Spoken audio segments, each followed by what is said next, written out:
Jill, you're with me. Understood. And Gav, Already on my way, Captain. be careful. Aren't I always?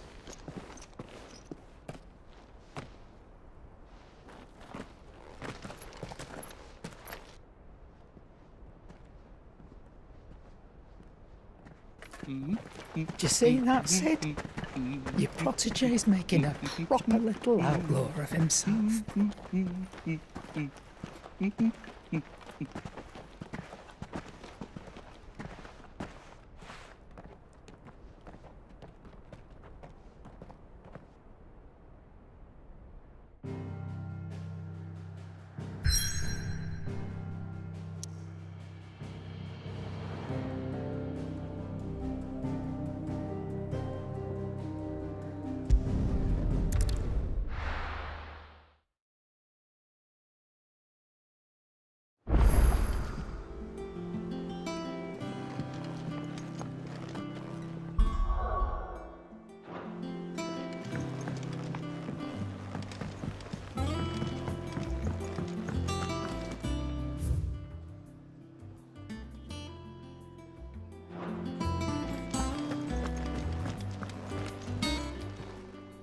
Is it business or pleasure? Is that all?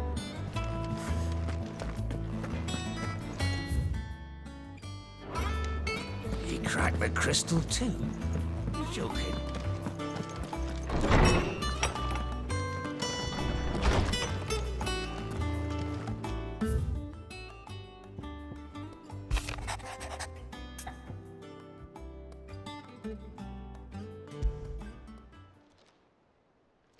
Hopefully it's nothing. But I should speak to Blackthorn just in case.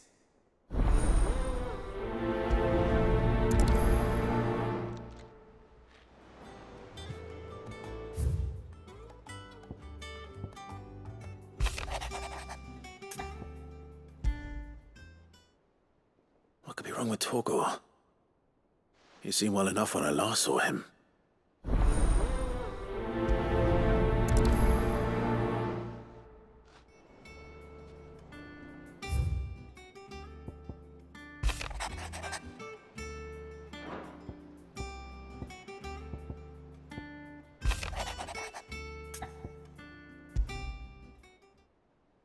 Trouble with the ledgers.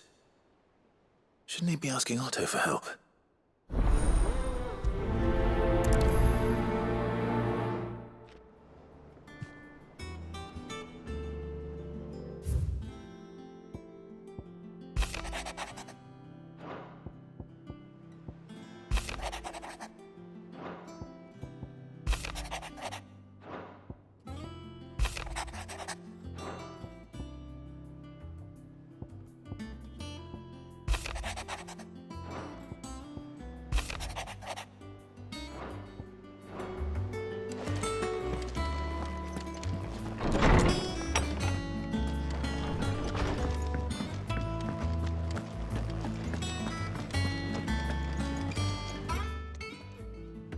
I got your note. You think something's wrong with Torgor? So you can read. Congratulations. But I didn't say I were wrong with him. I said something weren't right. He's not been eating me treats. He used to love cracking the bones from Molly's boiled brown, but now he won't so much as look at them. Didn't like him. Which is why I'm of a mind that his mind's on something else. You've not been working him too hard, have you? No harder than usual. Is that it, boy? Do you need a rest? What was it you said he was? A frost wolf? That's what the lawsman seems to think. Then maybe this all has something to do with whatever it is that's woken inside him. I suppose things have been different since Rosalith. Perhaps Hippocrates knows something. Instead of everything, you mean? Perhaps.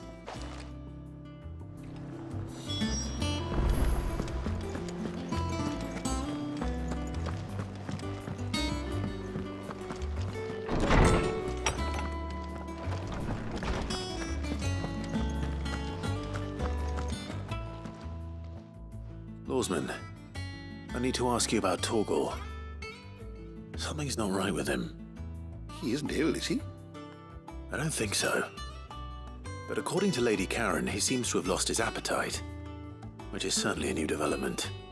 She says he's hardly been touching his bones of late, and she believes it may have something to do with what happened at Rosalith Castle. I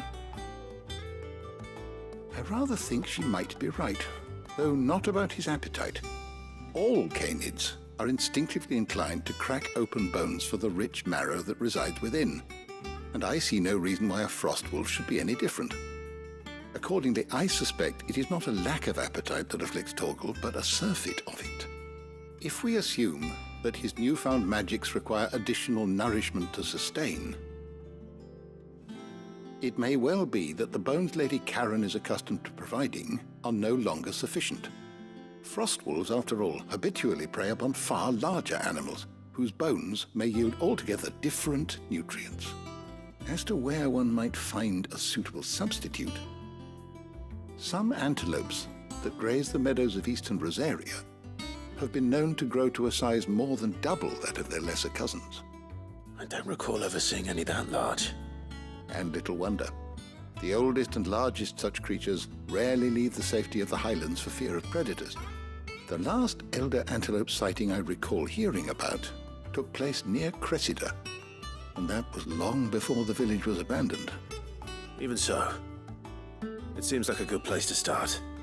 Good hunting, Clive.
How are you feeling? Better. Thanks to Talia. I'm glad to hear it. And Torgal helped too. Didn't you, boy?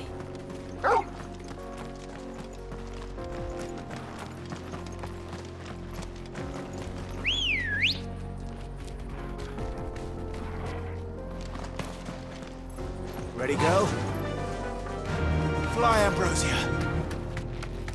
This used to be a trade route for merchants crossing the Scars, till the Republic laid a new road wide enough to let wagons pass, and all official traffic moved there. Leaving this one for those living outside the law. Indeed. I doubt we'll be the only outlaws on the trail today.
So what do you think? But we'd be lucky to make it out alive. You deserve a rest.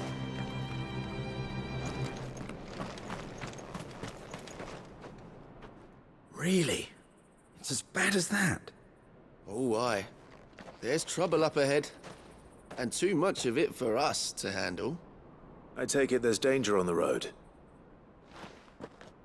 What about this fearsome-looking fellow? You think he'd be equal to the task? Well, no doubt. Assuming he's willing to hear us out. Well met, friend.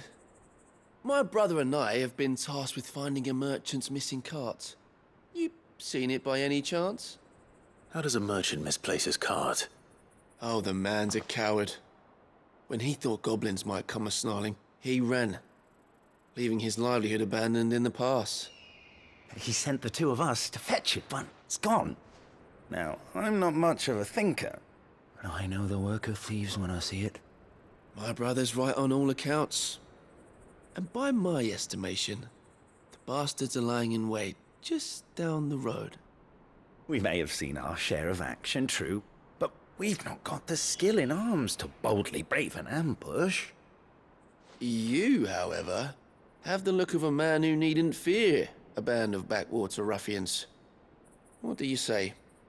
Will you help us out? Chances are they'll come for you either way.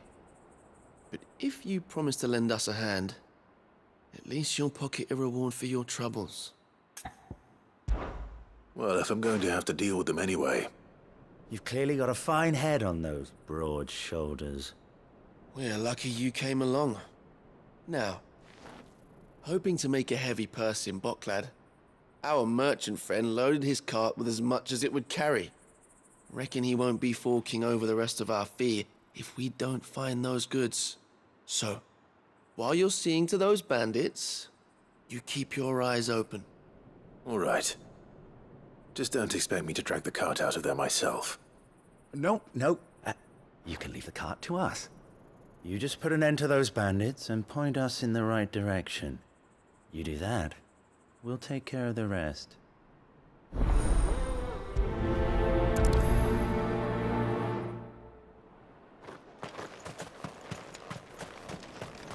I'm not sure I trust those two. But if there are bandits lying in wait, I should probably take care of them. Look lively, you lot. We've got guests. These must be our bandits.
That's them dealt with. Now, where's that cart?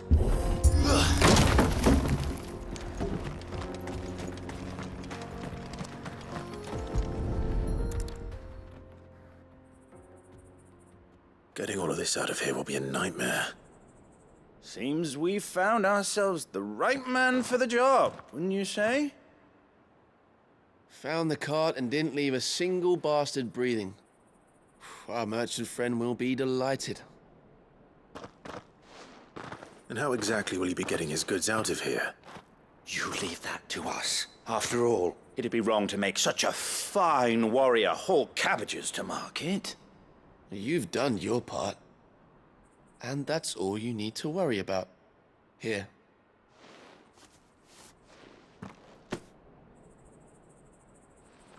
It's been a pleasure. Now piss off.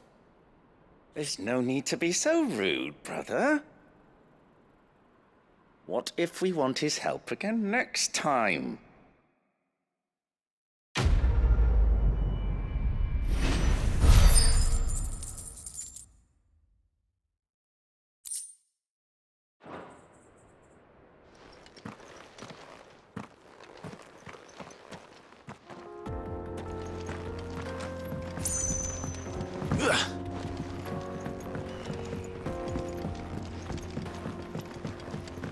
I see the Dalmex lag behind Rosaria when it comes to bridge building.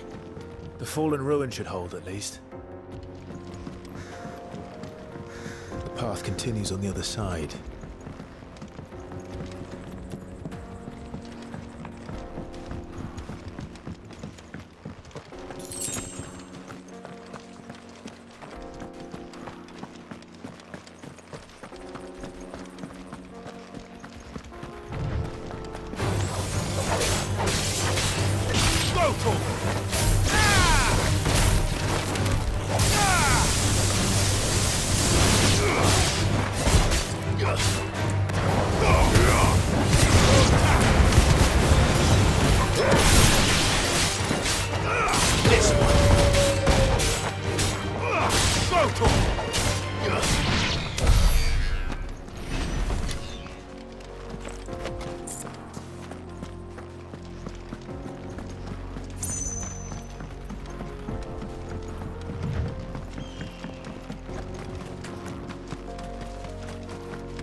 So this is Zemeckis.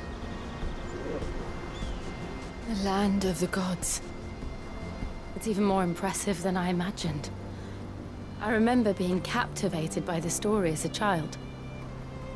Long, long ago, man was overcome by avarice and challenged the gods in a bid to win their power.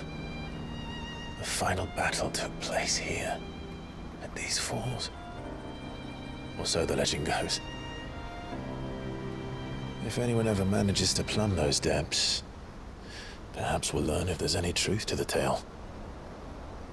That the gods emerged victorious and punished man for his defiance by visiting upon him 2 curses. Dominance and bearers. To tell the truth, I always thought it strange that the dominant and their icons were deemed a curse. Back home, the dominant inherited the throne. They were admired and exalted, not spurned.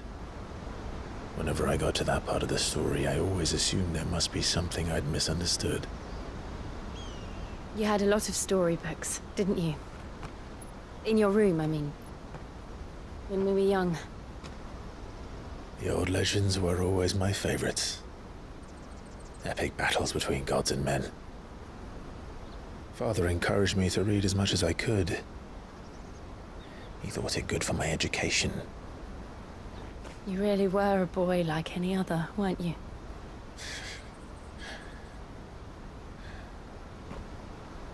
Just look at this place. It's enough to make you believe the legends are true. I know.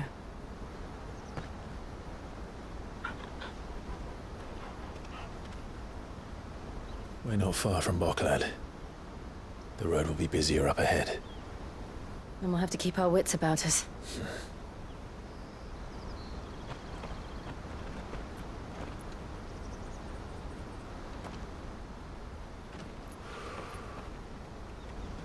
Clive? Something wrong? Nothing. It's nothing.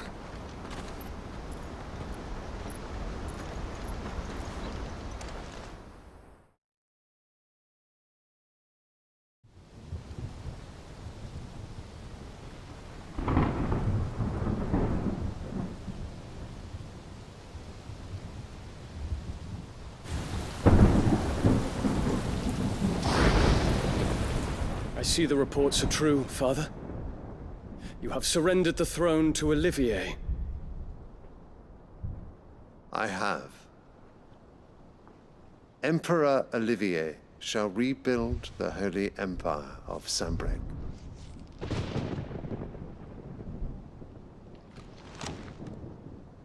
How is he to rule an empire? He is but a boy. I shall advise him until he comes of age, Father, please. or for as long as I am able. The empire we seek to build needs young blood to rule it, and I can think of none better suited to the task.